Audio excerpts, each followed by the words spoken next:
नेपाल भारत सम्बन्ध सेना प्रमुखलाई मानार्थ सम्मान दिने अभ्यासमा कस्ता उतार चढाव देखिएका छन्। भारतले गोर्खा भर्तीमा नेपाली युवालाई रोक्नुको रहस्य यति बेला बल्ल बाहिरिएको छ।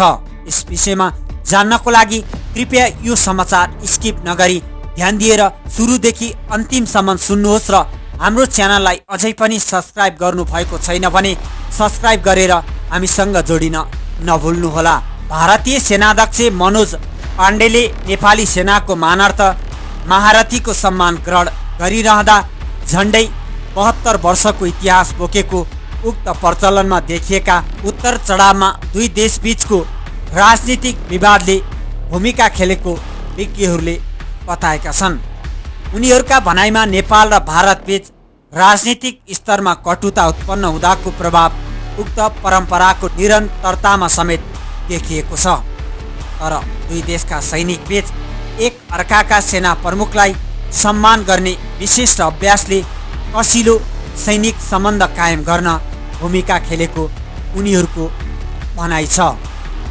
यस अघिका भारतीय स्थल सेनाध्यक्ष मनोज मुकुन्द नरवाणेले मानार्थ महारथीको सम्मान ग्रहण गर्न काठमाडौँ आउँदा नेपाल भारतबीच नक्सालाई लिएर विवाद जारी भयो। अग्निपथ योजनाका कारण गोर्खा भर्ती स्थगन गर्ने नेपालका निर्णयका कारण सेनाध्यक्ष पाण्डेको जारी भ्रमणलाई चासोपूर्वक हेरिएको छ। सैनिक सम्मान आदान प्रदानको महत्त्व कस्तो छ? पाण्डे नेपाली सेनाको मानार्थ महारथीको सम्मान पाउने 18औं भारतीय सेनाध्यक्ष हुन्। राष्ट्रपति कार्यालय शीतल निवासमा आयोजित विशेष समारोहमा राष्ट्रपति विद्यादेवी भण्डारीले पाण्डेलाई नेपाली सेनाको महारथी दर्जानी चिन्ह खड्ग र प्रमाणपत्र प्रदान गरेकी थिइन्। भारतले नेपालसँगको सम्बन्धलाई आफूले उच्चतम प्राथमिकतामा राखेको र गोर्खा भर्ती स्थगनको विवादका माझ आइतबार काठमाडौँ आइपुगेका सेनाध्यक्ष पाण्डेले नेपाल भारत रक्षा सम्बन्ध अभिवृद्धि गर्ने विषयमा छलफल गर्ने जनाएका थिए। नेपाली सेनाको सैनिक जनसम्पर्क निर्देशनालयका अनुसार सन् 1950 सालमा भारतीय सेनाको फिल्ड मार्शल के.एफ. करिअप्पाले नेपाली सेनाको मानार्थ महारथीको सम्मान पहिलो पटक पाएका थिए। सन् 1969 मा नेपाली सेनाका प्रधान सेनापति सुरेन्द्र बहादुर शाहले पहिलो पटक भारतीय सेनाको महारथीको सम्मान पाएको अधिकारीहरू बताउँछन्। प्रचलनबारे नेपाली सेना के भन्छ? नेपाली सेनाका प्रवक्ता सहायक रथी सन्तोष सिलवालका अनुसार महारथी दिने प्रचलनले दुई देशबीचको आपसी सद्भाव र सौहार्दपूर्ण सम्बन्ध थप प्रगाढ भएको छ। उनले भने नेपाल भारत बीचको विशिष्ट एवं बहुआयामिक सम्बन्धको परिप्रेक्ष्यमा नेपाली सेना र भारतीय सेना बीचको आपसी सह अस्तित्व र समानतामा आधारित यस किसिमको विशिष्ट प्रचलनले समग्रमा नेपालको परराष्ट्र नीति, राष्ट्रिय सुरक्षाको प्रबन्धन तथा सामरिक प्रतिरक्षामा टेवा पुग्ने विश्वास नेपाली सेनाले लिएको छ। नेपाल र भारत बीचको सैनिक कूटनीतिको प्रयोग सन् 2015 मा नाकाबन्दी लागेपछिको समयमा गरिएको र त्यसले अवस्था सहज बनाउन सहयोग गरेको तत्कालीन प्रधान सेनापति राजेन्द्र छत्रीले बीबीसीसँगको एउटा अन्तर्वार्तामा बताएका थिए। एकजना अवकाश प्राप्त उपरथी हिमालय थापा भन्छन्, उक्त परम्पराका कारण नेपाल र भारतको सैन्य सम्बन्ध थप विशिष्ट बनेको छ। मानार्थ दर्जानी दिने अभ्यास एउटा राम्रो परम्परा हो भन्ने मलाई लाग्छ। म पनि एकचोटि प्रधान सेनापति सँगसँगै जाँदा उनीहरूले आफ्नै प्रधान सेनापति सरहको सम्मान दिए। एउटा सानो देशको सेनापतिले भारत जस्तो ठुलो देश अझ झन्डै 1 करोड सैनिक भएको भारतीय सेनाको मानार्थ महारथ हुनु भएको हाम्रो लागि गर्वको कुरा हो। थापा र अन्य कैयौं सैन्य मामिलाका जानकारहरू नेपाली सेना र भारतीय सेना बीचको यो बलियो परम्पराका पछाडि गोर्खा फौजहरूको भूमिका रहेको बताउँछन्। भारतको गोर्खा ब्रिगेड अन्तर्गत 7 वटा रेजिमेन्टमा करिब 40,000 नेपाली र भारतीय मूलका गोर्खा सैनिकहरू कार्यरत छन्। सम्मान दिने परम्परा कसरी सुरु भयो?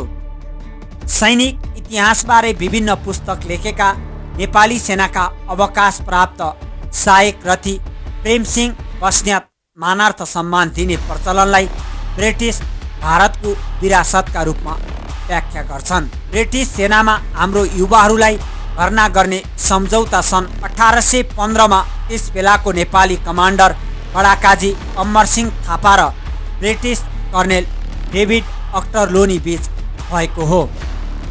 त्यसलाई सुगौली सन्धि र पछि सन् 1947 नेपाल, भारत र ब्रिटेन बीचको त्रिपक्षीय सन्धिले औपचारिकता दियो। सुरुमा प्रधानमन्त्री भीमसेन थापा र तत्कालीन राणा प्रधानमन्त्री जङ्गबहादुर राणाले यसको कार्यान्वयनमा इच्छा नदेखाएपछि वीर शमशेरको पालामा ब्रिटिस सेनाको मानार्थ लेफ्टिनेन्ट कर्नेलको सम्मान दिएको पाइन्छ। तर इतिहासकार प्राध्यापक त्रिरत्न मानन्दर यसलाई ब्रिटेनको विरासतका रूपमा भन्दा पनि स्वतन्त्र भारत र नेपाल बीचको विशिष्ट सैनिक सम्बन्धका रूपमा अर्थ लगाउनु पर्ने बताउँछन्। उनी भन्छन्, राणाकालको समयमा मानार्थ जनरलको सम्मान उनीहरूले प्रधानमन्त्रीलाई दिएका थिए। सेना प्रमुखका लागि नाइट सरहको सम्मान दिने गरेको थियो। नेपाल र भारतको सेना प्रमुखलाई एक अर्काको मानार्थ दर्जानी दिने अभ्यास ब्रिटिस विरासतबाट आएको किन होइन भने विगतमा ब्रिटिस कमान्डरहरूलाई यहाँबाट सम्मान दिने प्रचलन खासै थिएन। उनका अनुसार पहिलो विश्वयुद्धमा वजिरस्तानमा ब्रिटिस सेनाको कमान्डरको नेतृत्वमा नेपाली सैनिकहरूले लडेको बेला नेपालका तर्फबाट ब्रिटिस कमान्डरलाई पनि तकमा दिएको थियो। नेपालका राजालाई समेत दिएको थियो मानार्थ सम्मान। दोस्रो विश्वयुद्धको समयमा पनि नेपालीहरूलाई ब्रिटेनले तकमा दिएको र ब्रिटिस कमान्डरलाई नेपालको तर्फबाट सम्मान गरिएको उनको भनाइ छ। भारतीय सेनाध्यक्ष करियप्पाको भ्रमण र त्यसबेला मानार्थ महारथी दिएको समयको विस्तृतमा सैनिक र इतिहासका पुस्तकहरूमा चर्चा गरिएको पाइँदैन। तर प्राध्यापक मानन्दरका अनुसार राजा त्रिभुवनले भारतीय सेनाको मानार्थ जनरलको उपाधि विक्रम सम्वत 2009 साल आसपास पाएका थिए। उनी भन्छन्, त्यही बेला इन्डियन गोर्खा फौजको कर्नेल इन चिफ पनि राजा त्रिभुवनलाई दिएको देखिन्छ। राजा महेन्द्रले पनि भारतीय सेनाको मानार्थ महारथी र ब्रिगेड अफ गोर्खासको मानार्थ कर्नेल इन चिफको सम्मान दिएको पाइन्छ। प्राध्यापक मानन्दरले उक्त दुईवटा सम्मान साथै राजा महेन्द्रले ब्रिटेन र पाकिस्तानबाट समेत मानार्थ अतिरथीको सम्मान पाएको बताए। उनले राजा वीरेन्द्रले पनि ब्रिटेनबाट मानार्थ अतिरथीको सम्मान पाएको प्रसङ्ग उल्लेख छ। सम्मान आदान प्रदानमा टुटेको क्रम। नेपाली प्रधान सेनापतिले सुरेन्द्र बहादुर शाहले सन् 1969 भारतीय सेनाको मानार्थ महारथीको सम्मान प्राप्त गरेपछि लगभग निरन्तर कायम देखिएको यो परम्परा नेपाल भारत सम्बन्धमा चिसोपना देखिँदा प्रभावित भएको पाइन्छ। सन् 1988 तत्कालीन शाही नेपाली सेनाले चीनबाट एन्टी एयरक्राफ्ट गन किन्ने निर्णय गरेपछि नेपाल भारत सम्बन्ध चिसिएको थियो। त्यसबेला पारवहन सन्धिको नवीकरणको विवादमा नेपालले भारतबाट नाकाबन्दीको सामना गरेको थियो। उसबेला नेपालका प्रधान सेनापति सच्चित शमशेर जबरालाई भारतीय सेनाले मानार्थ महारथीको सम्मान दिएको थिएन। बस्नेत भन्छन्, त्यतिखेर भारतका तर्फबाट भ्रमण नै रद्द भयो। हामीले लिएनौँ। त्यसबेला हाम्रो देशका प्रधान सेनापति बङ्गलादेश जान खोज्दा भारतले हवाई मार्ग समेत नदिएपछि ब्याङ्कक भएर जानु परेको थियो।